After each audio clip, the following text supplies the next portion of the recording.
반갑습니다. 나동 목사입니다. 이번 44강에서는 요한계시록에서 가장 논란이 있는 문제 중에 하나인 이기는 자에 대해서 다룹니다. 그리고 먼저 7교회 서신 중에서 에베소 교회에 대해서 살펴보겠습니다. 이를 통해서 7교회 서신의 해석의 큰 틀을 세워보려고 합니다.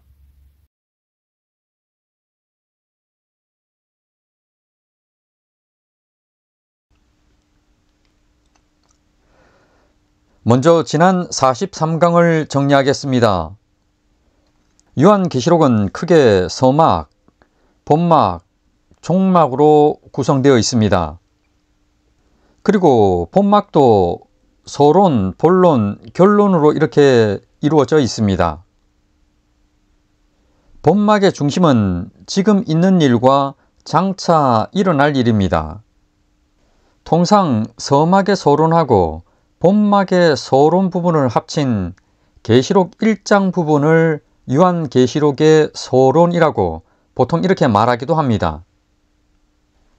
요한계시록은 무엇을 말씀하려 하는가? 우리가 요한계시록을 읽었을 때 외면적으로 나타나고 알 수 있는 것은 교회에 일어나는 지금 있는 일과 장차 될 일입니다. 그러나 요한계시록을 통해서 강조하려는 내면적인 이유도 있습니다. 그것은 지금 있는 일을 통해서는 예수 그리스도께서 이기셨듯이 그 지체가 되는 교회도 당연히 이기는 자들이기 때문에 신앙의 삶에서도 이기는 자가 되라는 겁니다. 그리고 장차 일어날 일들을 말씀하신 이유는 비록 고난과 환난이 있더라도 교회는 반드시 승리할 것이기 때문에 걱정하지 말고 그리스도의 재림을 사모하고 소망하라는 겁니다. 요한계시록은 외적인 이유와 함께 내적인 이유 또한 모두 중요합니다. 그리고 요한계시록은 어느 시대의 교회에게 주시는 말씀인가? 다들 아시다시피 본질적으로 성경은 모든 세대 교회에게 주시는 말씀입니다. 그럼에도 불구하고 요한계시록은 그 내용이나 또 지금까지 지나온 실제 교회사를 비춰봤을 때 큰 환난 직전의 교회를 좀 더 배려한 그런 측면을 볼 수가 있습니다. 왜냐하면 지금까지의 성도들에게는 오히려 나머지 성경들에게서 종말을 이해하기에 충분한 내용이 있었고 현재 구원인 성화와 관련해서는 오히려 더 자세한 언급이 있었기 때문입니다. 그리고 요한계시록은 어떠한 전달 방식을 사용하고 있는가? 요한계시록은 전 세계에 다양한 환경과 또 다양한 상황에 처해 있는 교회를 위해서 갖가지 형식을 동원해서는 이해시키려고 합니다. 그러다 보니까 이 요한계시록은 편지이기도 하고 또 한편으로는 예언이요 계시이기도 합니다. 또한 그 자체로 예배에 사용되기도 한 그런 정황이 보이기도 합니다. 요한계시록의 서막에 해당하고 있는 1절로 8절 말씀을 보게 되면은 1, 3절에서는 요한계시록의 원저자를 알리는 제목으로 그리스도의 계시라고 언급합니다. 그리고 요한계시록의 전달 과정이 나타났습니다. 하나님에게서 예수 그리스도로, 또 천사에게, 천사에서 요한으로, 또 요한에게서 교회의 목회자들을 중심으로 한 교회에게 전달되었습니다. 그리고 계시의 목적이 나타났습니다. 그것은 반드시 속히 일어날 일들을 알게 하려는 것이었습니다. 좀 더 구체적으로는 요한이 본 것인 지금 있는 일과 장차 일어날 일들이었습니다. 지금 있는 일이 포함됨에도 불구하고 왜 속히 일어날 일들이라고 이렇게 표현이 됐냐 그러면은 요한계시록이 기록될 그 당시인 이때는 교회 시작 초기이기 때문에 지금 있는 일 또한 거의가 앞으로 일어날 일에 포함될 수가 있죠. 그렇기 때문입니다. 요한은 요한계시록을 기록해서는 다 알렸습니다. 요한이 요한계시록을 통해서 알린 것은 외적으로는 지금 있는 일과 장차 일어날 일들이었지만 내적으로는 복과 관련된 예언의 말씀, 요한계시록이었습니다. 무엇이 복이냐 그러면은 읽는 자와 듣는 자, 이들 모두가 요한계시록에 기록된 것들을 지키는 겁니다. 그들이 복 있는 자들입니다. 이러한 계시의 목적이 나타났습니다. 그런데 이 3절과 관련해서 지난 시간에 한 가지 설명을 빠뜨린 것이 있어서 부연을 좀 하려 합니다. 이 3절을 보게 되면은 이 예언의 말씀을 읽는 자와 듣는 자와 그 가운데 기록한 것을 지키는 자는 복이 있나니 때가 가까움이라. 이렇게 말씀합니다.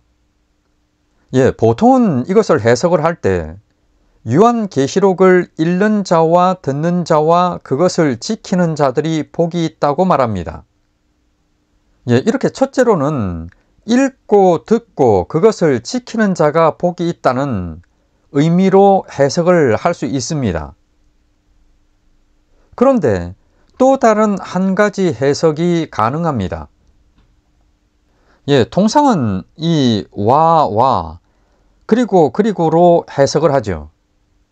그러나 여기 두 번째로 사용된 카이, 이것은 그리고가 아니라 즉 다시 말하면으로 해석을 하면은 다른 결과가 나타납니다. 지금 이곳 3절에서 말씀하려고 하는 핵심은 이 복이라고 하는 것, 이 복과 관련해서 말씀하려는 겁니다. 따라서 요한계시록을 단순히 그냥 읽거나 또는 지식적으로 그냥 읽고 듣는 것을 복이라고 볼 수도 있지만은 여기서는 좀 약해 보입니다. 요한계시록을 읽는 자, 듣는 자, 즉 다시 말하면 읽고 들어서 그 가운데 기록한 것을 지키는 자가 복이 있다는 것을 강조하려는 그 의도가 더 합당해 보입니다. 왜 읽고 듣냐니까 그 기록된 것을 지켜 행하기 위함이라는 겁니다. 이것이 복이라는 겁니다.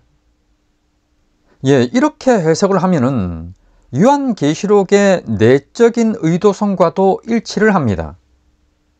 바로 이기는 자가 되라는 것하고 교회는 반드시 승리할 것이기 때문에 고난과 환난에도 인내하면서 그리스도의 재림을 소망하고 사모하라는 목적과도 일치하는 겁니다. 이 부분을 좀 부연해서 말씀드렸습니다.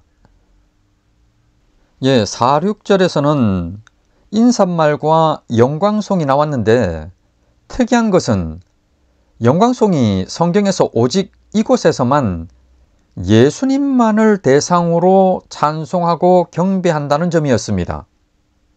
왜 예수님만을 찬송했을까? 이 의미는 요한계시록의 전반적인 내용이 직접적으로는 예수 그리스도의 사역, 예수님의 사역과 관련될 것을 알게 하는 굉장히 중요한 부분으로 볼 수가 있습니다. 그리고 이어진 7, 8절에서는 요한계시록의 중심 주제가 나왔는데 그것은 그리스도의 재림입니다. 이어서 요한계시록의 본막의 서론인 1장 9절로 20절로 이어집니다. 9절로 12절에서는 반모섬에서 주일에 요한에게 찾아오신 예수님께서 7교회에 서신을 써 보내라는 내용이었고, 이어진 13절로 16절에서는 요한에게 나타나신 예수님의 모습이 언급되었습니다.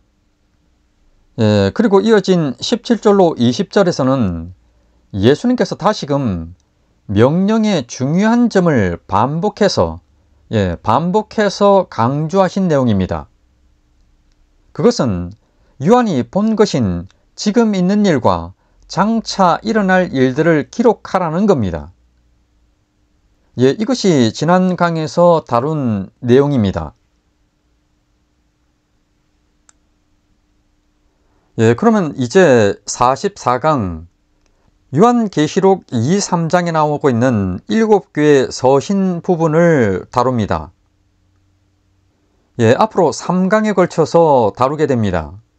이번 강에서는 그 첫 번째로 요한계시록 2, 3장을 이해하는 데 있어서 가장 중요한 개념이라고 할 수 있는 이기는 자에 대한 이해하고 또 7교회 중에 첫 번째로 등장하는 에베소 교회를 통해서 이해를 위한 틀을 좀 제시하려 합니다. 예, 7개 교회, 에서버드 사빌라, 에서가 버드라는 새를 사버릴까, 에서버드 사빌라, 에베소, 서머나, 버가모, 두아디라, 사데, 빌라델비아, 라우디게아, 7교회. 자, 모두를 해석하는 기본 틀이 다 동일합니다. 그래서 이 처음만 바로 잡아두면은 나머지는 쉽게 이해할 수 있기 때문입니다.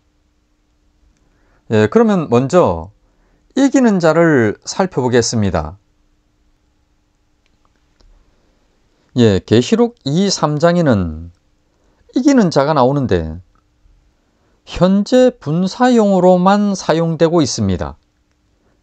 성경 전체에서 이기는 자는 전부 다가 현재 분사형으로만 나타납니다. 그래서 그 의미는 현재 진행형의 뜻으로 해석이 됩니다. 지금 이기고 있는 자입니다. 예, 이 의미는 앞으로 있을, 미래에 있을 종말적 전쟁에 승리하는 것이 아니라 현재의 삶 가운데 지속적으로 일어나는 전쟁, 영적 전쟁에서 승리하는 것을 암시합니다. 예, 그리고 이 이기고 있는 자의 특징이 있습니다. 그것은 자신의 노력이나 수고에 근거한 것이 아니고 이미 이기신 예수님에게 근거됩니다. 그러니까 자신이 뭔가를 잘 했다고 해서 이기고 있는 자가 아니라 예수님께서 이미 이기셨기 때문에 지금 현재 이기고 있는 자로 칭함을 받는다는 겁니다. 예, 그러다 보니까 지금 현재 이 이기고 있는 자들은 모두가 종국에는 새하늘 새 땅에 거하게 됩니다. 그러니까 이 땅에서 이기고 있는 자의 모습으로 살던 교회는 반드시 전부 다가 천국에 들어간다는 것을 의미합니다. 그리고 이 땅에서 이기고 있는 자의 모습으로 살던이라고 하는 이것이 뜻하는 바는 이기고 있는 자란 이 표현이 현재 구원인 성화와 관련이 됨을 알 수가 있습니다. 그리고 이기고 있는 자는 교회를 나타내는 많은 상징 중에 하나라는 점입니다. 구원의 방주, 이스라엘, 두 증인, 여자, 군대, 14만 4천, 신령한 집, 신부, 그리스도의 몸, 예루살렘 성, 보석. 자, 이런 것들과 동일하게 교회를 나타내는 하나의 상징입니다. 그것이 이기고 있는 자입니다. 예, 이처럼 이기는 자는 지금 현재 이 땅에 있는 교회입니다. 이기는 자인 교회는 이미 이기신 예수님을 본받아서 치열한 영적 전쟁 속에서 지속적으로 이기는 삶을 삽니다. 이것은 성화를 이루어가는 교회의 모습이고 종국의 이들은 새하늘 새 땅에 거하게 됩니다. 예, 이기는 자인 교회는 당연히 이러한 모습이고 또 이러해야 마땅합니다. 그런데 계시록 2, 3장을 보게 되면은 반드시 이기고 있어야 할 교회가 물론 서머나 교회하고 빌라델비아 교회는 이기고 있어서 칭찬만이 언급되고 있습니다만은 나머지 5교회는 책망과 회개로의 권면을 받는 그런 모습을 보입니다. 당연히 이기고 있어야 할 교회가 지고 있는 모습을 보이는 겁니다. 그러면은 에베소 교회의 사례를 보겠습니다. 그러나 너희를 책망할 것이 있나니 너희의 처음 사랑을 버렸느니라. 그러므로 어디서 떨어졌는지를 생각하고 회개하여 처음 행위를 가지라. 만일 그리하지 아니하고 회개하지 아니하면 내가 내게 가서 내 촛대를 그 자리에서 옮기리라. 이처럼 책망과 회개로의 권면을 받고 있습니다. 이기지를 못하고 있는 이런 상황을 이해하기 위해서는 성화의 과정과 연결시켜서 이해할 필요가 있습니다. 구원과 관련해서 예전에도 이 도표로 말씀을 드렸는데, 하나님의 은혜로 예수를 믿었을 때, 그때 이미 과거의 구원을 얻었습니다. 이제 그 사람 안에는 성령이 거하시고 이제는 하나님의 자녀입니다. 이후에 이 사람은 육신의 죽음을 맞는 순간까지 이 땅에서 신앙의 삶을 살아가게 됩니다. 그것이 현재 구원입니다. 현재 구원에서 대표적인 것은 성화입니다. 성화라고 하는 것은 하나님의 성품인 거룩함처럼 그 자녀를 하나님께서 성스럽게 바꿔가시는 것을 말합니다. 이 성화는 과거의 구원처럼 단번에 이루어지는 것이 아니라 개인의 성품 또 개인의 삶 가운데서 점진적으로 자라남의 과정입니다. 따라서 지고 있거나 또 이겼다가 졌다가 하는 이런 교회를 항상 이기고 있는 교회를 만드는 과정, 그것이 성화입니다. 넘어졌을 때 말씀을 통해서 회개하고 또 회복되는 것도 성화의 과정이죠. 그리고 또 이러한 성화의 정도는 자연스럽게 상급하고 연결됩니다. 교회는 이러한 성화의 과정을 거쳐서 반드시 영화에 이르게 됩니다. 이것은 이기고 있는 자인 교회가 반드시 천국에 들어가는 것과 상통합니다. 그러면 넘어진 교회는 어떤 교회일까요? 그도 이기는 자, 이기는 교회입니다. 넘어진 교회까지도 이기고 있는 자인 교회로 보아야 하는 이유가 있습니다. 넘어진 교회를 그냥 냅둬버리는 것이 아니고 예수님께서는 회개의 길로 인도하시고 반드시 연단을 통해서 정금같이 회복시키실 것이기 때문에 넘어짐이라고 하는 이것도 이기고 있는 과정이란 점입니다. 따라서 크고 긴 성화의 과정으로 볼 때 교회는 항상 이기고 있는 자입니다. 계시록 2, 3장에 나오고 있는 7교회에게 예수님께서 하시는 말씀을 보게 되면은 모두가 다 성화와 관련된 내용입니다. 이 성화도 본질적으로는 구원의 일부죠. 따라서 우리가 아니라 하나님께서 일하시고 하나님께서 이루시는 겁니다. 그럼에도 과거의 구원이나 미래의 구원과는 달리 현재의 구원에는 성도들의 믿음과 인내, 충성, 노력이 필요합니다. 이는 하나님과 성도 간의 협력이 필요함을 의미합니다. 그러다 보니까 하나님의 말씀에 순종을 잘하면 상이 있고 말을 잘 안 들으면 책망과 징계가 주어지는 겁니다. 이 계시록 2, 3장 부분하고 일치하는 내용이 성경에는 많이 있는데 그 대표적인 것이 마태복음 5, 7장에 나오는 산상수훈입니다. 모두가 너무나도 잘 알고 있는 성도들의 삶과 관련된 말씀이고 성화를 다루는 내용입니다. 이 부분을 한번 고론을 하면서 상기를 해두는 것이 계시록 2, 3장의 이해에 굉장히 유용할 것 같습니다. 모두가 너무나도 잘 아는 내용이지만은 이 강의를 보는 분들 중에는 신앙생활을 하지 않는 분도 있기 때문에 일부를 간략히 언급을 하고 가겠습니다.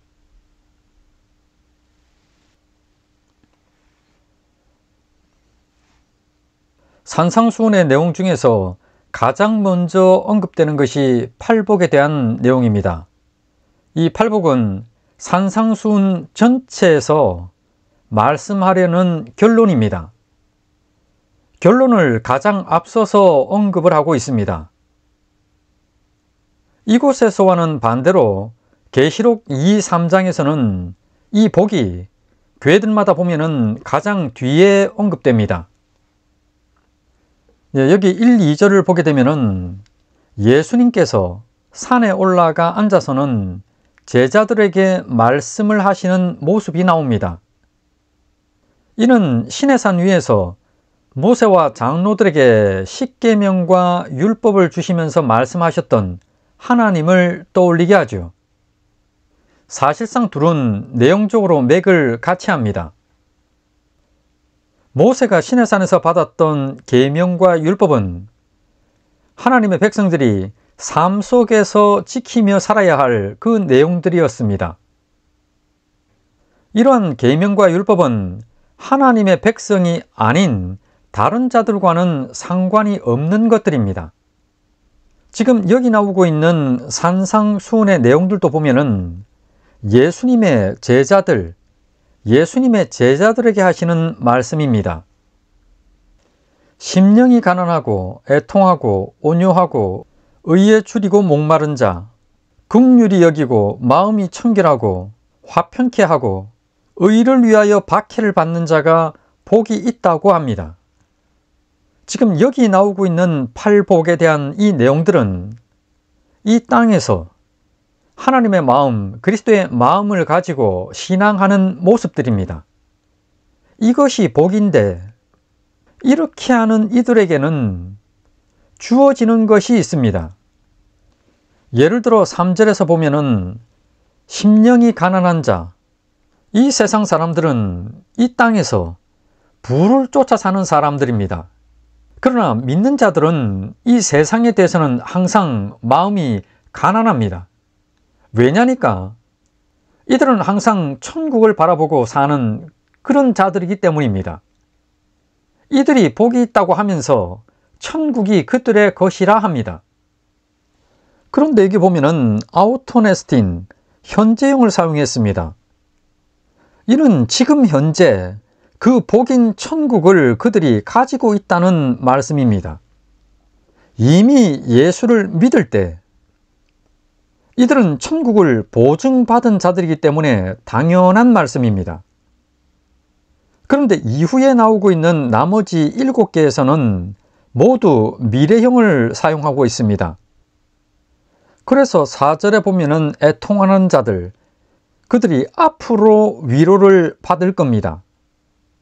앞서 계시록 21장에서 보았듯이 모든 눈에 눈물을 닦아 주실 겁니다. 그리고 온유한 자들이 앞으로 그들이 땅을 기업으로 받을 겁니다. 여기서 말하는 이 땅이라고 하는 것은 새하늘 새 땅입니다. 이와 동일한 말씀이 시편 37편 9절로 11절에 나옵니다. 이와 똑같습니다. 이들이 앞으로 배부를 것이고 긍휼히 여김을 받을 것이고 하나님을 볼 겁니다. 또 하나님의 아들이라 일컬음을 받고 천국이 그들의 것이 될 겁니다. 그런데 이러한 삶을 이 땅에서 사는 데는 마치 치열한 전쟁터와도 같습니다. 그래서 상급을 말씀합니다. 예전에 8강 상급론을 다루면서 말씀을 드렸습니다마는 성화와 상급은 항상 따라다닙니다. 그리고 이어진 13절로 16절에서는 지금 산 위에 앉으신 예수님 앞에서 말씀을 듣고 있는 제자들이 도대체 누구인지를 확증해서 강조를 합니다. 여기서는 두 개의 선포가 나옵니다. 바로 너희는 세상의 소금이다. 너희는 세상의 빛이라는 겁니다. 이미 과거의 구원을 받은 자들, 하나님의 나라 안에 들어온 자들, 예수를 믿어 거듭난 자들은 당연히 이 세상에서 소금으로서 빛으로서의 삶을 사는 것이 당연하다고 말씀합니다.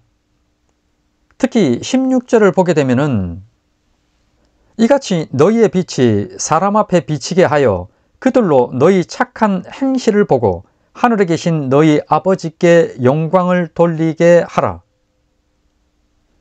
여기 행실로 번역된 단어는 에르가 행위들입니다. 이미 예수를 믿어 구원을 받은 자들은 성화라고 하는 그 과정을 겪게 되는데 성화는 행위들과 관련됩니다. 앞서 팔복과 관련해서 나왔던 심령이 가난한 자, 애통하는 자, 온유한 자, 의에 줄이고 목마른 자, 긍휼히 여기는 자, 마음이 청결한 자, 화평하게 하는 자, 의를 위하여 박해를 받는 자, 이들하고 성령의 열매에 나오고 있는 오직 성령의 열매는 사랑과 희락과 화평과 오래 참음과 자비와 양성과 충성과 온유와 절제.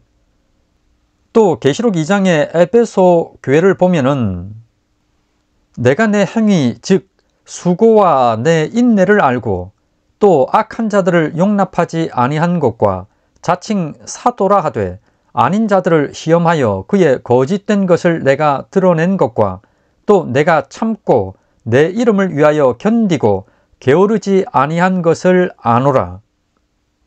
여기 나오고 있는 이 행위들하고 또 두아디라 교회를 보게 되면은 내가 내 사업과 사랑과 믿음과 섬김과 인내를 아노니 내 나중 행위가 처음 것보다 많도다. 여기 나오는 이 사업이라는 에르가 행위들, 자, 이것이 나오고 있습니다. 이것하고 또 사대교회를 보게 되면은 너는 일깨어 그 남은 바 죽게 된 것을 굳건하게 하라. 내 하나님 앞에 내 행위에 온전한 것을 찾지 못하였노니. 여기 나오고 있는 이 행위. 그 다음에 빌라델비아 교회를 보게 되면은 볼지어다 내가 내 앞에 열린 문을 두었으되 능히 닫을 사람이 없으리라. 내가 내 행위를 아노니 내가 작은 능력을 가지고서도 내 말을 지키며 내 이름을 배반하지 아니하였도다. 여기 나오는 이 행위들. 여기서 보는 것처럼 구원받은 자들이 이 땅에서 사는 동안에 하는 행위가 하나님 보시기에 선한 행위냐 악한 행위냐로 판단합니다. 이미 세상의 소금이고 이미 세상에 비친 자들은 16절에서 보는 바와 같이 착한 행위를 해서는 하늘에 계신 하나님께 영광을 돌리는 삶을 살아야 합니다. 이것이 바로 성화죠. 이처럼 13절로 16절에서는 이미 과거의 구원을 받은 교회에게 너희가 어떤 존재고 어떤 삶을 살아야 하는지를 강조합니다.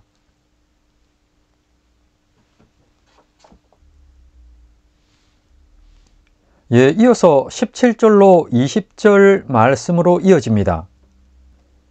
이 말씀은 오해의 소지가 많기 때문에 한번 읽어보겠습니다. 내가 율법이나 선지자를 폐하러 온 줄로 생각하지 말라. 폐하러 온 것이 아니요 완전하게 하려 함이라.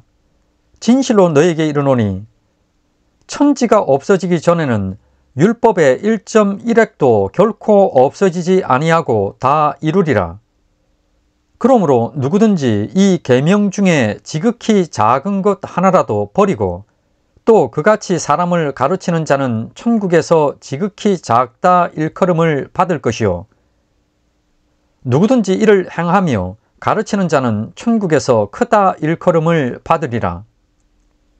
내가 너에게 이르노니 너희 의가 서기관과 바리새인보다 더 낫지 못하면 결코 천국에 들어가지 못하리라. 이곳 17, 18절을 보게 되면은 예수님께서는 율법과 선지자를 폐하러 오지 않고 완전케 하러 왔고 천지가 없어지기 전에 다 이루겠다고 하십니다. 여기 나오고 있는 이 율법과 선지자, 율법과 선지자라고 하는 이 표현은 율법인 모세 오경과 선지자, 선지서를 나타내는 것으로서 이 율법과 선지자는 당시에 구약 성경을 나타내는 그런 관용적인 표현이었습니다. 따라서 이는 구약 성경을 폐하러 온 것이 아니고 다 이루어서는 완전하게 하러 왔다고 하는 그 말씀입니다. 그런데 이 말씀은 보통 좀 혼란스럽습니다. 바울 서신들에서는 이렇게 말씀합니다. 예를 들어서 에베소서 2장 14절 15절입니다. 중간에 막힌 담을 자기 육체로 허시고 법조문으로 된 계명의 율법을 폐하셨으니, 한쪽에서는 율법이 폐해졌다고 말씀하고 또 한쪽에서는 폐해진 것이 아니라 완전케 하려 한다고 합니다. 먼저 이것부터 정리를 하면 이렇습니다. 과거의 구원은 믿을 때 단번에 거듭나고 의롭게 됩니다. 따라서 과거의 구원을 설명할 때는 복음으로 말미암아 의롭게 되는 것이고 율법은 폐해진 겁니다. 말씀을 하나 더 보겠습니다. 갈라디아서 2장 16절입니다. 사람이 의롭게 되는 것은 율법의 행위로 말미암음이 아니요 오직 예수 그리스도를 믿음으로 말미암는 줄 알므로 우리도 그리스도 예수를 믿나니 이는 우리가 율법의 행위로서가 아니고 그리스도를 믿음으로써 의롭다함을 얻으려 함이라. 율법의 행위로서는 의롭다함을 얻을 육체가 없느니라. 이해가 되실 겁니다. 의롭게 되는 것은 예수를 믿는 복음으로 되는 겁니다. 이는 과거의 구원을 설명하는 데 유효합니다. 반면에 현재 구원의 성화의 경우에는 계명과 율법을 폐하는 것이 아니고 오히려 지키는 것이 유효합니다. 그런데 예수님께서는 단순히 지키는 정도가 아니라 그 의미를 더욱 강화하고 보강해 주셨습니다. 한마디로 완전케 하셨습니다. 지금 산상수훈은 성도들의 삶과 관련된 것으로서 하나님이 기뻐하는 행위를 통해서 성화를 이루라는 겁니다. 그러다 보니까 당연히 율법을 폐하는 것이 아니라 더 보강해서 완성을 한다고 말씀하는 겁니다. 이처럼 복음이 왔으므로 율법이 폐해졌다는 것은 과거의 구원을 설명하는 데 유효합니다. 그리고 예수님이 오셔서 율법을 더욱 완전하게 하겠다는 것은 현재 구원의 성화를 설명하는 데 유효합니다. 그런데 이보다 더욱 중요한 개념은 이렇습니다. 그리스도의 십자가 복음을 통한 이 전체를 아우르는 구원은 믿음 안에 다 있다는 겁니다. 이 땅에 살면서 우리가 성화라고 하는 것을 얼마 정도 이루어야 천국 가나요? 만약에 100 가운데서 60 정도 이루면 가나요? 59는 못 가나요? 예수께서 십자가를 통해서 이 구원의 길을 여셨고 그리스도를 믿는 믿음으로 구원을 우리는 받습니다. 예수님의 십자가 복음은 구원과 관련된 이 전체를 이미 해결했습니다. 과거의 구원도, 현재의 구원도, 미래의 구원도 모두 해결했습니다. 그래서 두 명의 믿는 자가 있는데 한 명은 지금 죽고 다른 한 명은 수십 년간의 신앙생활을 하다가 죽었지만은 둘 모두 천국에서 영화된 모습으로 거룩합니다. 그것은 이미 예수 그리스도께서 십자가로 이루어 놓으셨기 때문입니다. 이것은 17, 18, 19절의 결론인 20절에서 분명히 하고 있습니다. 이건 잠시 뒤에 다루겠습니다. 자, 이것이 중요한 개념입니다. 그런데 성경에서는 때때로 과거의 구원이나 현재 구원 등을 세세하게 설명을 하려고 하다 보니까 때때로 어떤 현상이 나타나냐면은 율법이 폐해지기도 하고 때로는 더욱 강화된다고 이렇게 표현한다는 점입니다. 이어서 둘째로 해결할 것이 있습니다. 지금 17, 18절에서는 율법을 완전하게 다 이루러 오셨다고 하셨습니다. 그리고 이어진 19절에서는 그 부연 설명이 나옵니다. 그러므로 누구든지 이 계명 중에 지극히 작은 것 하나라도 버리고 또 그같이 사람을 가르치는 자는 천국에서 지극히 작다 일컬음을 받을 것이요 누구든지 이를 행하며 가르치는 자는 천국에서 크다 일컬음을 받으리라. 율법의 중요성을 망각하는 자는 천국에서 작은 자이고 잘 알고 행하며 가르치는 자는 천국에서 큰 자라는 겁니다. 그런데 예전에 제가 상급론을 다루면서 천국에서는 상급의 차등이 없다고 이렇게 말씀을 드렸습니다. 기억이 나실 겁니다. 흰 보좌 심판대에서 칭찬이 있고 그때 모두에게 동일한 금 면류관이 씌워집니다. 그런 이후에 그들이 새하늘 새 땅에 들어갑니다.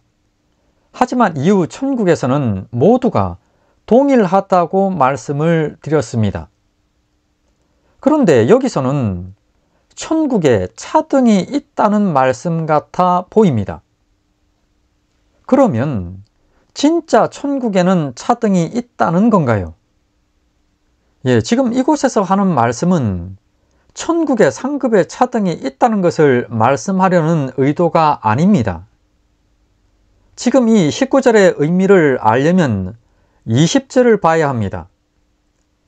일부 신학자들은 17절부터 19절까지를 한 단락으로 보고 이후에 20절을 별도의 단락으로 이렇게 보는 경우가 있습니다.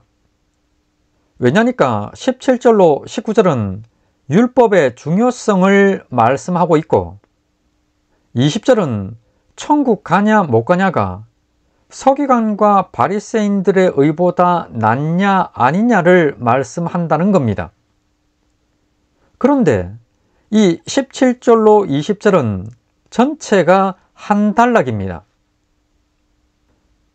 번역서인 한글 개역 성경에는 원문에 나오고 있는 가르라고 하는 이 해석이 빠져 있습니다.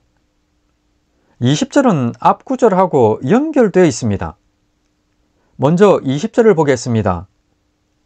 내가 너희에게 이르노니 너희 의가 서기관과 바리새인보다 더 나지 못하면 결코 천국에 들어가지 못하리라. 여기 보면은 너희 의하고 서기관과 바리새인의 의가 나옵니다. 너희 의가 더 나아야지 천국 들어간다고 합니다. 그런데 여기 나오는 이 낫다고 하는 단어 페리시오는 우월하다는 뜻입니다. 그런데 여기서는 상대적으로 이렇게 조금 더 낫다 이런 양적인 우월이 아니고 질적인 우월의 의미로 사용되고 있습니다.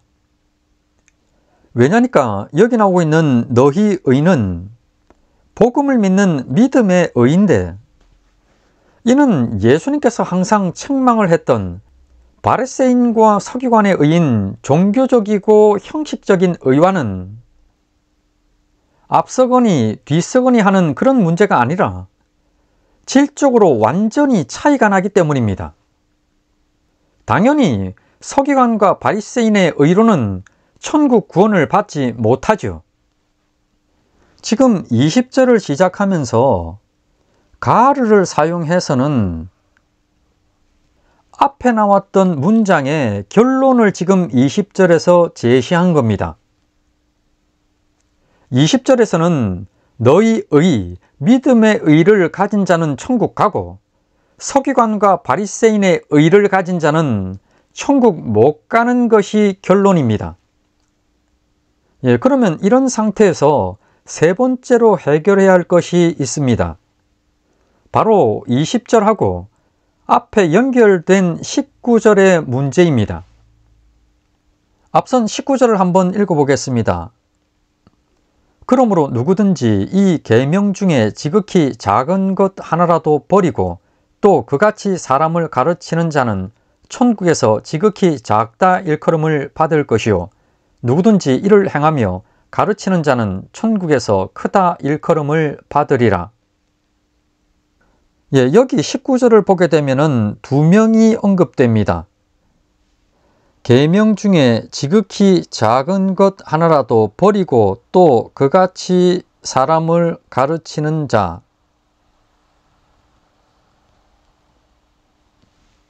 그리고 누구든지 이를 행하며 가르치는 자. 이 둘이 나왔습니다. 이는 20절에 비춰보면은 서기관과 바리새인의 의를 가진 자는 계명 중에 지극히 작은 것 하나라도 버리고 또 그같이 사람을 가르치는 자에 해당합니다. 그리고 너희의 믿음의 의를 가진 자는 누구든지 이를 행하며 가르치는 자에 해당합니다. 지금 이 19절은 둘 다 천국을 가는데 누가 큰 자이고 누가 작은 자인지를 말씀하려는 것이 아닙니다. 천국에 들어가는 자는 모두가 다 큰 자입니다. 그 큰 자들은 모두가 다 그리스도의 의를 가진 행하며 가르치는 자들이라는 그 의미입니다. 왜 그렇게 되냐고 그러니까 예수께서 그렇게 만들어 가십니다. 그래서 지금 산상순으로 제자들을 가르치는 겁니다. 자, 그런데 말이죠. 지금 제가 이렇게 말씀을 드리면 또 누가 이런 의문을 가집니다. 아무리 19절을 읽어봐도 천국에서 크고 작은 게 있다는 말씀처럼 보입니다. 그렇죠? 그러면은 확인을 한번 해보겠습니다. 마태복음 18장 3, 4절입니다. 산상순이 나오고 있는 동일한 마태복음 안에 있는 말씀입니다. 1절을 보게 되면은 제자들이 예수께 와서는 천국에서는 누가 큰 자입니까? 라고 묻습니다.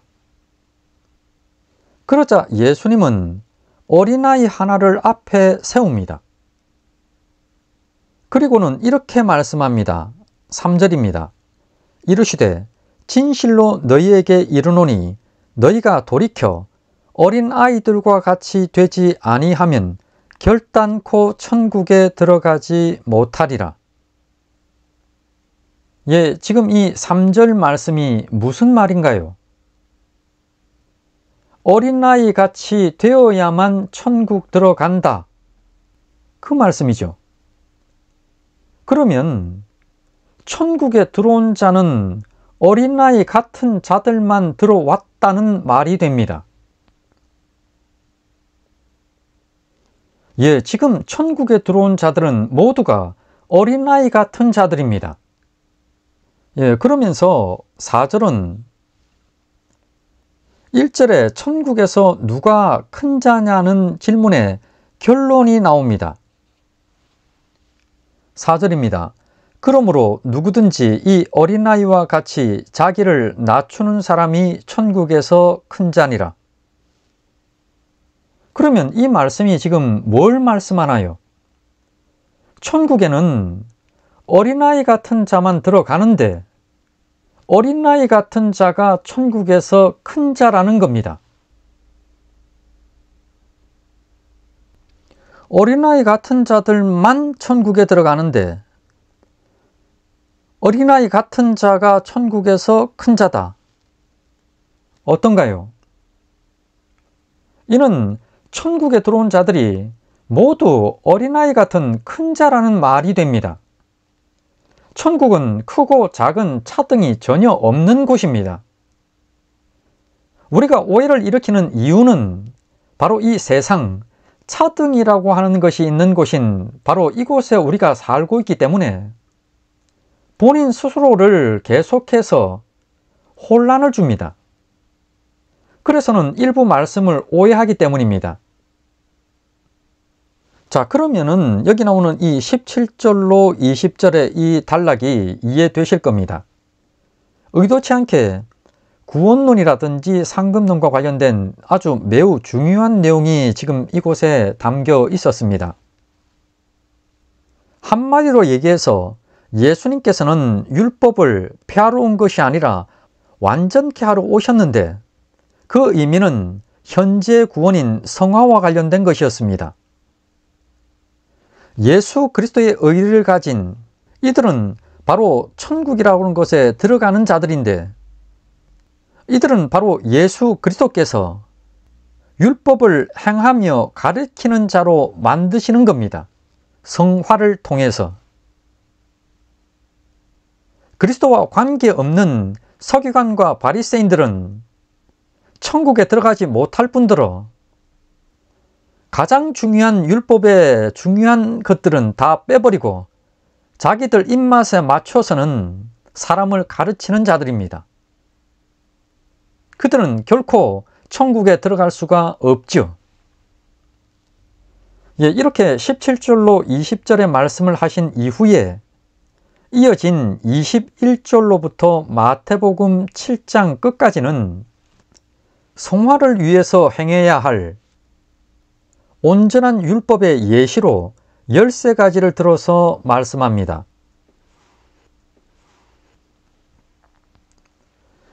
양이 많은데 그 중에서 대표적인 것 한 가지를 한번 보겠습니다.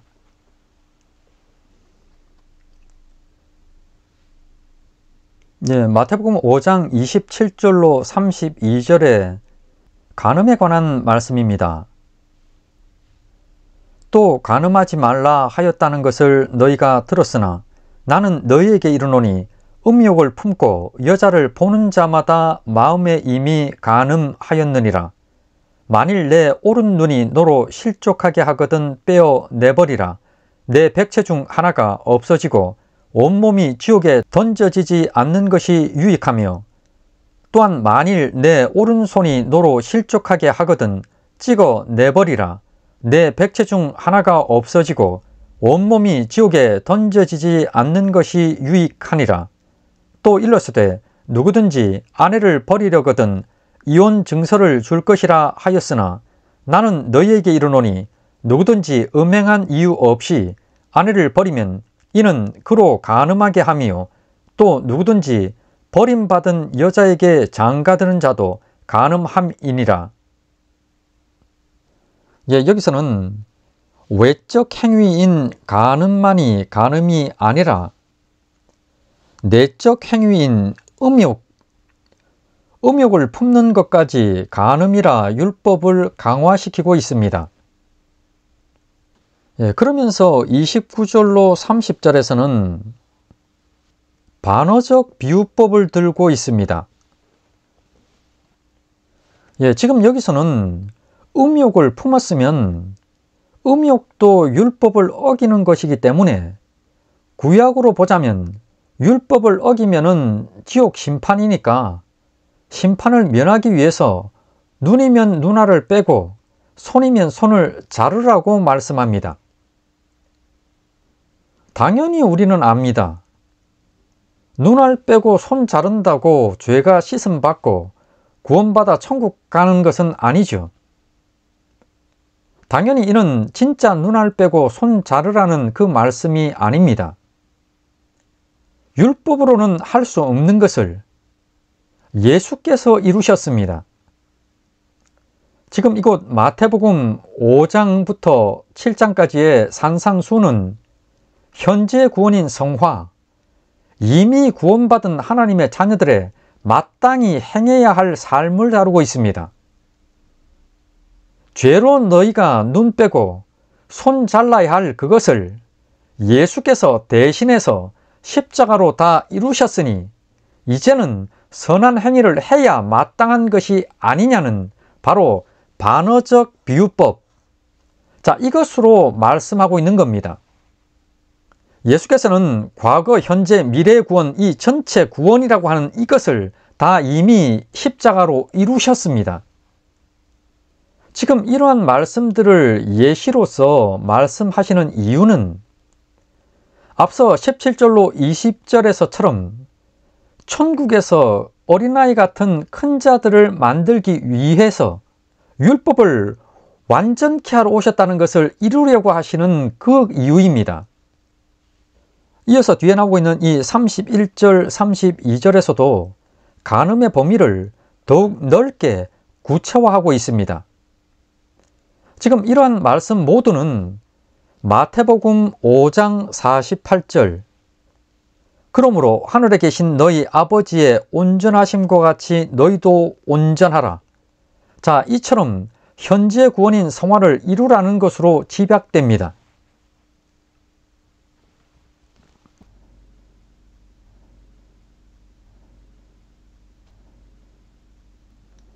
지금까지 간략하게 살펴봤던 이 산상순의 말씀하고 7 교회에 보내는 서신은 동일한 현재 구원 성화를 다룹니다. 그래서는 하나님이 기뻐하는 행위를 하라는 내용이 주입니다. 그리고 지금 예수님께서 말씀하시려는 대상은 제자들과 교회들입니다. 무리나 예배당에 속해 있는 참교회가 아닌 자들이 아닙니다. 제자들과 참교회는 거듭난 자들로만 이루어지고 그들이 모인 것을 말합니다. 그런데 산상순이나 7교회 서신에서는 그 배경이 무리들과 예배당입니다. 산상순의 자리에서는 제자들도 있고 바리새인들이나 서기관 같은 다양한 무리가 모여 있었습니다. 7교회에도 보면은 그 대상은 우리가 주변에서 볼 수 있는 각각의 예배당을 대상으로 합니다. 예배당 안에는 거듭난 자도 있고 거듭나기 직전의 사람도 있고 바리새인과 같은 자도 있고 또 교회를 잠깐 스쳐 지나가는 사람도 섞여 있습니다.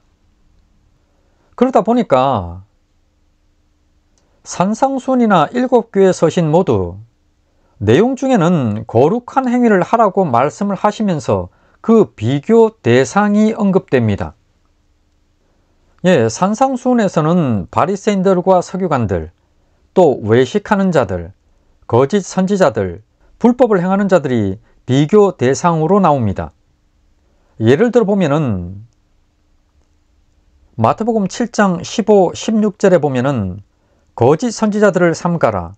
양이 옷을 입고 너희에게 나오나 속에는 노략질하는 일이라. 그들의 열매로 그들을 알지니 가시나무에서 포도를 또는 엉겅퀴에서 무화과를 따겠느냐. 그리고 7교회 서신 계시록 2장 3장에서는 사탄의 회당, 자칭 유대인, 발람, 니골라당의 교훈을 지키는 자들, 또 자칭 선지자 이세벨, 이러한 비교 대상이 언급됩니다. 두아디라 교회의 예를 보게 되면은 그러나 내게 책망할 일이 있노라. 자칭 선지자라 하는 여자 이세벨을 내가 용납함이니 그가 내 종들을 가르쳐 꿰어 행음하게 하고 우상의 제물을 먹게 하는도다. 이러한 전반적인 상황도 이해를 하고 있어야 합니다. 산상순이나 계시록 2, 3장의 7교회는 현재 구원인 성화와 관련된 내용을 다룹니다. 지금 이 안에 등장하고 있는 거듭난 자라고 하면은 당연히 예수님께서 말씀하시는 이대로 살고자 할 겁니다. 비록 때로는 넘어지더라도 회개하고 회개할 것이고 다시 일어나서 거룩한 삶을 살고자 발버둥을 칠 겁니다.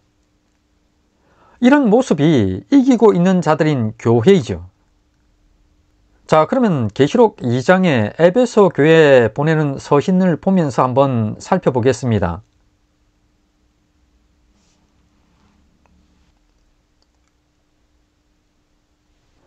지금까지 이기는 자, 정확히는 지금 이기고 있는 자를 이해하기 위해서 현재 구원의 성화와 관련된 말씀인 산상수훈을 살폈습니다. 산상수훈의 개념하고 동일한 내용이 나오고 있는 7교회 보내는 서신들을 보다 보면은 자연스럽게 이기는 자의 의미가 이해될 겁니다. 밤모섬, 요한 앞에 나타나신 예수님은 그곳에서 요한에게 7교회에 전할 서신의 내용을 말씀하십니다. 7 서신 모두는 동일한 형식, 동일한 구조를 가지고 있습니다. 서론, 본론, 결론의 형식을 띱니다. 먼저 서론에서는 이미 이겨놓으신 예수님의 모습을 언급합니다. 이는 예수님의 몸인 교회도 실상은 이 땅에서 이미 이겨놓은 싸움을 싸우는 것을 의미합니다. 그런데 본론을 보면은 칭찬도 있고 책망도 있고 회개를 촉구하기도 하고 끝까지 말을 안 들으면 징계를 주시겠다는 말씀도 합니다. 그러면 왜 이런 문제가 발생하나요? 그것은 하나님의 구원 계획하고 관련됩니다. 이 세상은 그리스도의 재림 심판을 받기 전까지는 마귀에게 모든 권세가 주어졌습니다. 성경 말씀입니다. 구원을 받아서 하나님의 나라에 속한 성도가 되었지만은 동시에 그는 아직도 육신적으로는 마귀의 나라에 거합니다. 그러다 보니까 자신 안에서 충돌이 발생합니다. 지금 7교회 서신에서는 교회들에게 교회의 본질을 묻는 겁니다. 그리스도께서는 이미 이기신 모습을 보여주시면서 내가 이미 이겼는데 지체인 너희도 이기고 있는 자로 사는 것이 당연한 것이 아니냐는 겁니다. 그러나 너희가 처해 있는 세상이 어떤 곳인지 내가 알기 때문에 행할 것을 행하는 것이 너무나도 당연한 것임에도 불구하고 잘 행하면 너희에게 칭찬하고 행치 못하면 책망하면서 회개를 촉구한다는 겁니다. 만약 회개를 하면은 잘못은 내가 기억도 안 하겠다. 그러나 끝내 회개치 않으면 내가 징계를 내리겠다. 이 말씀입니다. 이것은 예수님께서 이렇게 해서라도 이들을 이기는 자로 만드시겠다는 의지의 표현으로 이렇게 볼 수 있습니다. 이 서신은 이기면 천국 가고 지면 지옥 간다는 그런 말씀이 아닙니다. 이미 인침을 받아서 하나님의 자녀가 된 그런 자들을 향한 권면입니다. 이는 산상수훈을 통해서 주시려는 말씀과 동일한 성화의 말씀인 겁니다. 자, 그러면서 결론에서는 교회가 이길 수 있는 방법을 제시합니다. 그건 성령의 말씀을 듣고 순종하는 겁니다. 왜 성령이냐 그러면은 성화는 성령의 일하심이기 때문입니다. 그리고 이기는 자인 교회, 본인들이 비록 지고 있어도 예수께서 이기셨고 그 예수를 믿음으로 이기는 자 된 교회에게는 상급이 주어질 것을 말씀함으로 결론을 내고 있습니다. 그래서 계시록 21장 7절에 이기는 자들인 교회는 모두가 새하늘 새 땅에 들어간 것입니다. 자, 그러면 구체적으로 먼저 서론을 보겠습니다.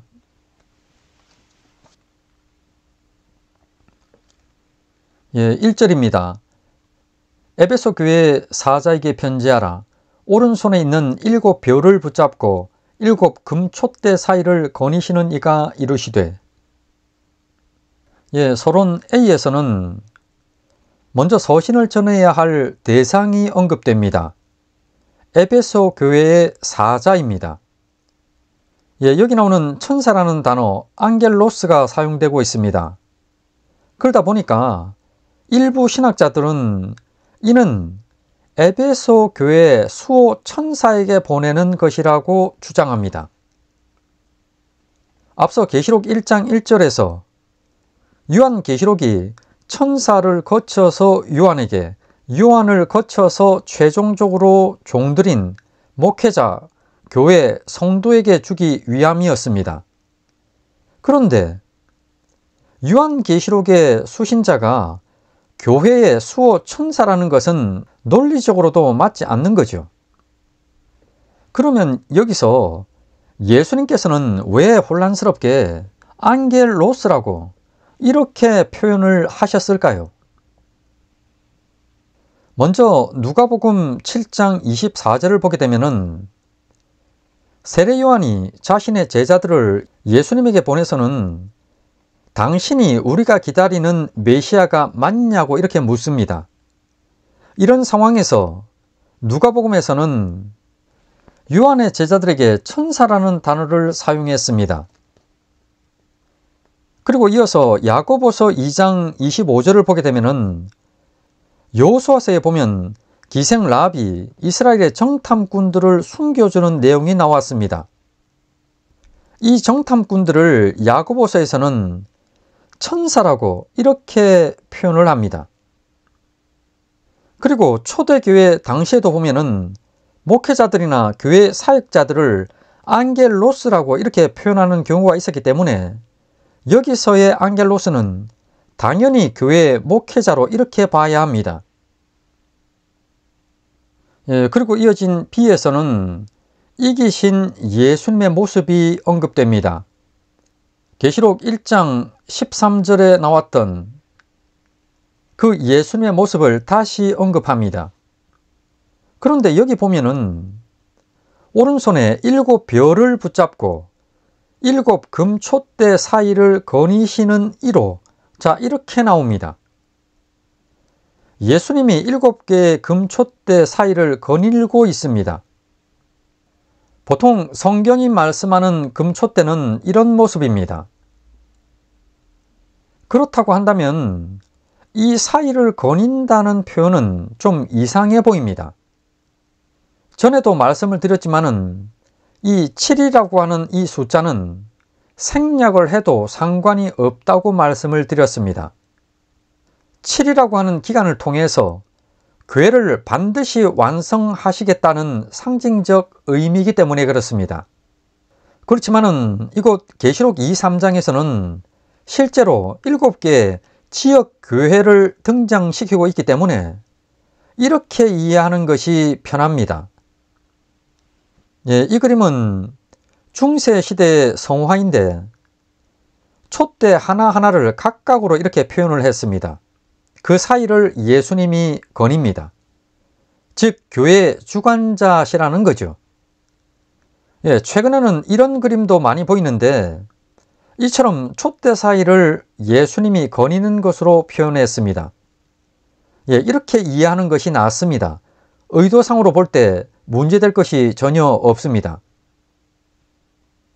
그리고 여기 나오는 이 별은 이미 앞선 계시록 1장 20절에서 목회자들이고 또 촛대는 교회라고 이렇게 밝혔습니다.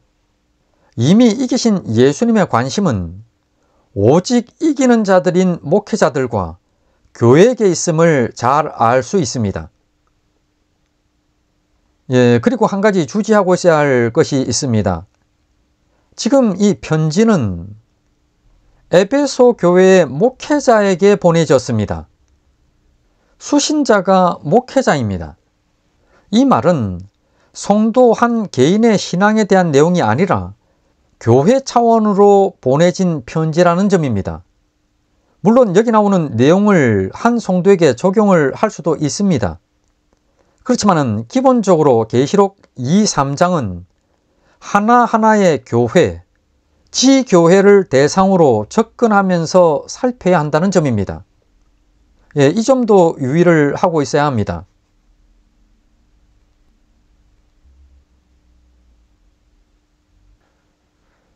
그러면 이어서 본론부를 보겠습니다. 본론부에서는 지금 현재 시점에서 교회가 행하는 하나하나를 행위들을 가지고 그 행위들로 잘잘못을 따지고 있습니다. 하나님께서 기뻐하는 행위들에는 칭찬을 하시고 미워하는 행위들에는 책망을 하십니다. 그러면서 잘못된 행위들에는 회개할 것을 촉구합니다. 경고를 해도 말을 듣지 않으면 어떠한 징계가 주어질지도 언급을 합니다. 지금 본론부에 나타나는 모든 내용들은 교회가 이 세상에 있는 동안에 일어나는 일들입니다. 이는 산상순의 내용과 동일합니다. 현재의 구원인 성화와 관련된 내용들이고 상과 벌이 주어집니다.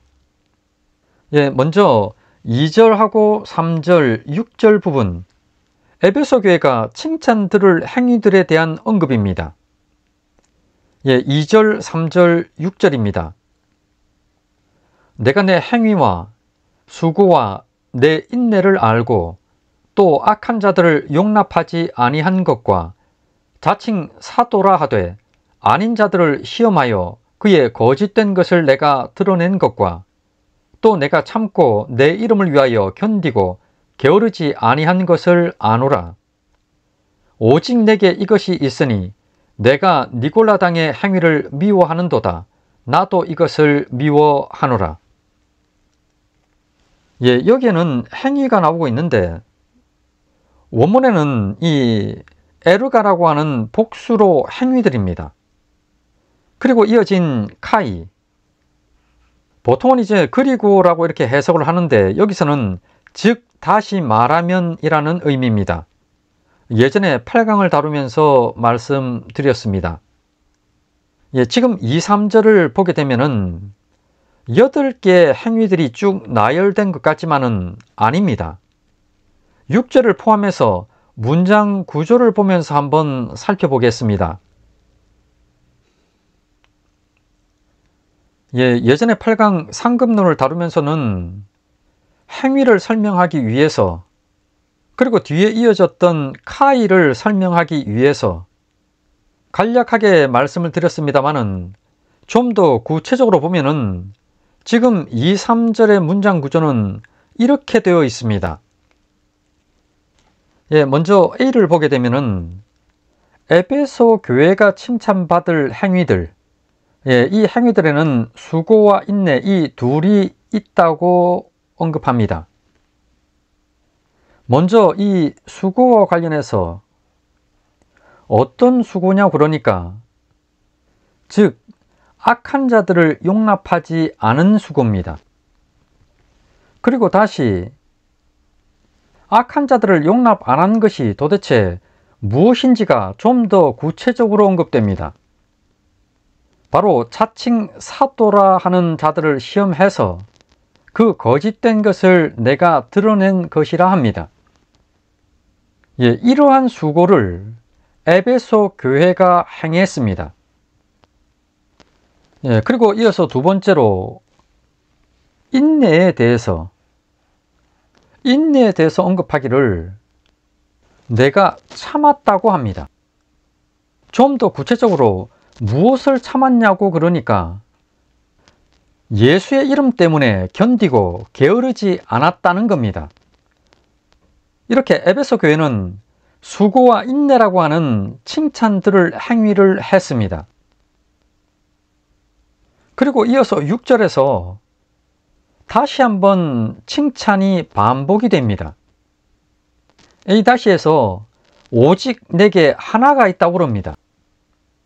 그러면서 구체적으로 그 하나가 무엇이냐고 그러니까 니골라 당의 행위를 미워하는 것이라고 합니다. 지금 6절을 바로 2, 3절에 이어서 말씀하지 않고 띄어서는 말씀을 하면서 칭찬이 반복되고 있는데 이 2, 3절하고 6절을 연결을 시켜보면 그 이유를 알 수 있습니다. 2, 3절과 이 6절을 연결시켜보면 에베소 교회가 수고하고 인내한 것이 다름이 아니라 니골라 당이라는 이단과의 싸움 때문에 그것 때문에 수고하고 인내하며 견디었음을 알 수 있습니다. 지금 이 A의 수고하고 인내라고 하는 것, 이것은 A2-의 자칭 사도라고 하는 자들, 이 이단과 관련된 것이고 또 A2-에서 여기서도 인내한 것이 예수의 이름 때문에 견디고 게으르지 아니한 것이라고 하는데 왜 예수의 이름 때문이냐 그러니까 이단은 다른 예수, 다른 예수의 이름을 말하는 것이기 때문에 A의 결론은 A-에서 오직 에베소 교회에 오직 하나 있는 것, 니골라 당의 행위를 미워하는 바로 그것이죠. 그러니까 에베소 교회는 예수의 이름을 믿고 지키기 위해서 이단과의 영적 전쟁에서 수고하고 인내하는 그 행위를 한 그 교회입니다. 그것을 지금 칭찬받습니다.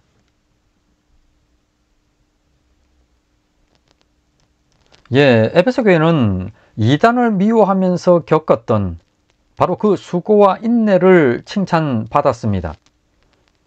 이어서 4절에서는 처음 사랑을 버렸다고 책망을 받습니다. 그러나 너를 책망할 것이 있나니 너의 처음 사랑을 버렸느니라. 조금 전에 예시로 다루었지만은 산상수훈에서도 성화를 위해서 행해야 할 율법으로 사랑이 소개되었습니다. 지금 여기서의 처음 사랑을 일부 신학자들은 하나님에 대한 사랑인지 아니면 이웃 사랑인지 나누기도 합니다. 그렇지만은 대다수의 신학자들은 포괄적인 하나의 사랑으로 봅니다. 여기서 에베소 교회가 사랑을 버렸다는 표현은 앞의 문맥을 고려해 보면은 에베소 교회는 처음에는 이단을 미워하고 사랑 안에서 바른 진리를 지키는 교회였음을 알 수 있습니다.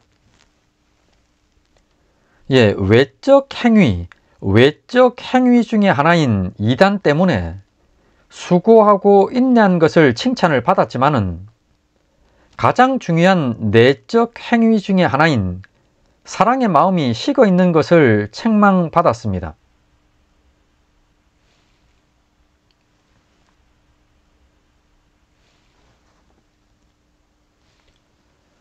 그리고 이어진 5A절에서는 회개 촉구를 받습니다. 그러므로 어디서 떨어졌는지를 생각하고 회개하여 처음 행위를 가지라. 여기서 말하는 이 처음 행위는 처음 사랑입니다.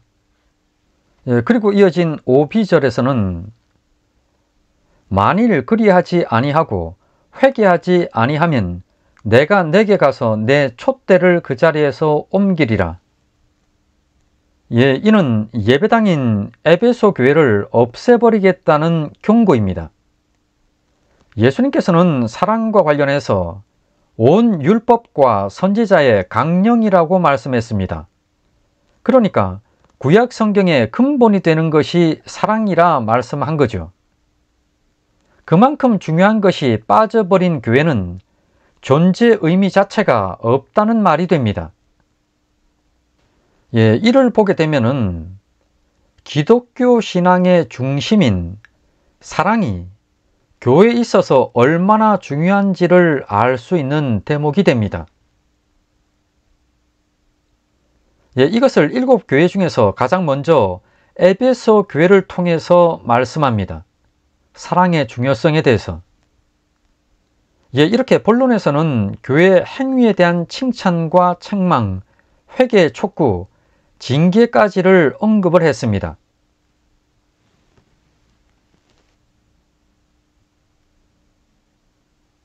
이어진 7절 결론부에서는 이기는 방법하고 이기는 자가 받게 될 상급이 언급되고 있습니다. 먼저 7a절에서는 7교회 모두에게 공통적으로 언급되는 그 내용이 나옵니다. 여기서 귀 있는 자는 들을 귀가 있는 자들인데 이는 그리스도를 믿는 자들을 의미합니다. 이들에게 예수님께서는 지금 현재 쉼없이 교회를 돕고 계신 성령의 말씀을 들을 것을 권면하고 있습니다. 성령의 말씀에 순종하는 것, 이것이 바로 이기는 방법, 이 땅에서 이기는 자로서의 삶을 사는 방법이라고 이렇게 알려주시는 겁니다. 이어진 7비절에서는 이기는 자인 교회에게는 내가 하나님의 낙원에 있는 생명나무의 열매를 주어 먹게 하겠다고 말씀합니다. 이는 상급을 주시겠다는 건데 천국 구원은 상급 중에서도 최고의 것입니다. 앞서 계시록 22장 2절에서는 새하늘 새 땅에 생명나무가 있었고 철마다 12가지 열매를 맺었습니다. 이는 예수 십자가로 상징되는 생명나무로 인해서 믿는 자들인 12인 교회가 새하늘 새 땅에 열매로 거하는 모습이었습니다. 그런데 이 7비절에서는 이를 약간 변형을 시켰습니다. 지금 여기서는 낙원이라고 하는 단어가 사용이 되었는데 계시록 2, 3장의 교회는 예수님의 재림 심판 이전이기 때문에 죽으면 영혼이 천상 낙원으로 가죠. 그래서 지금 여기서 낙원으로 이렇게 표현을 했습니다. 그리고 생명나무 열매를 먹는다고 하는 이 표현은 십자가 구원을 주겠다는 의미가 됩니다. 성경에 나오고 있는 모든 이기는 자라고 하는 이 단어에는 현재 분사형이 사용되고 있습니다. 지금 현재 이기고 있는 자란 의미입니다. 이처럼 현재 진행형의 뜻을 가집니다. 이는 현재의 삶 가운데 지속적으로 일어나고 있는 영적 전쟁에서 계속 승리하고 있는 겁니다. 그런데 어떤가요? 지금 이 에베소 교회는 책망도 받고 있는데 이기고 있는 자인 교회인가요? 이기는 자인 교회입니다. 에베소 교회처럼 부분적으로 넘어진 교회까지도 이기고 있는 자인 교회인 이유는 넘어진 교회를 주님은 회개의 길로 인도하면서 반드시 연단을 통해서 정금같이 회복시킬 것이기 때문에 넘어짐 또한 이기고 있는 과정이란 점입니다. 따라서 교회는 항상 이기고 있는 자인 것입니다.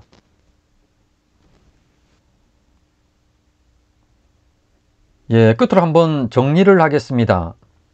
계시록 2, 3장은 이겨야 천국 구원 주고 지면 지옥 보내겠다는 말씀이 아닙니다. 예수 자신의 몸인 교회를 향해서 자신이 이미 이겼듯이 당연히 너희도 이기는 삶을 살아야 하는 것이 아니냐는 것에서 출발합니다. 그래서 현재 교회가 행하고 있는 것들, 행위가 어떤 상황인지를 예수님이 촛대 사이를 거니면서 살펴본 겁니다. 잘하고 있는 것에는 칭찬하시고 잘못하는 건 책망합니다. 그러면서 회개하라 하시고 끝내 회개 안 하면 이 세상에 거하는 동안에 징계하시겠다 하십니다. 왜냐하면 성화와 관련된 징계이기 때문에 세상에 거하는 동안에만 받습니다. 따라서 지옥 형벌에 대한 고론 자체가 없는 것은 당연합니다. 그러면서 예수님께서는 항상 이기고 있는 자가 될 수 있는 그 방법을 제시합니다. 그것은 성령의 말씀을 듣고 순종하는 것입니다. 왜 성령이냐면 성화는 이 땅의 교회들에게 성령께서 일하심이기 때문입니다. 이어서 이기신 예수 그리스도 안에 있는 교회, 바로 이기고 있는 자에게 상급을 주시겠다고 하시면서 최고의 상급인 천국 구원을 끝으로 언급하십니다. 성경에서 이기는 자란 단어는 요한만이 사용했습니다. 끝으로 요한계시록의 기록자인 요한이 또 기록한 요한 1서 5장 5절과 12절 말씀입니다. 예수께서 하나님의 아들이심을 믿는 자가 아니면 세상을 이기는 자가 누구냐? 아들이 있는 자에게는 생명이 있고 하나님의 아들이 없는 자에게는 생명이 없느니라. 예수 믿는 자가 이기는 자입니다. 예수를 믿어 예수 안에 있는 자가 생명을 가진 자입니다. 예수를 믿지 않으면 생명이 없습니다. 이는 성경이 일관되게 말씀하는 바임을 당연히 믿는 자들은 아는 내용입니다.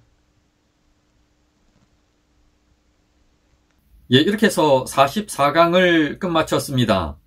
이기는 자에 대해서, 그리고 계시록 2, 3장에 나오고 있는 7교회 중에서 에베소 교회를 통해서 서신의 구조를 살폈습니다.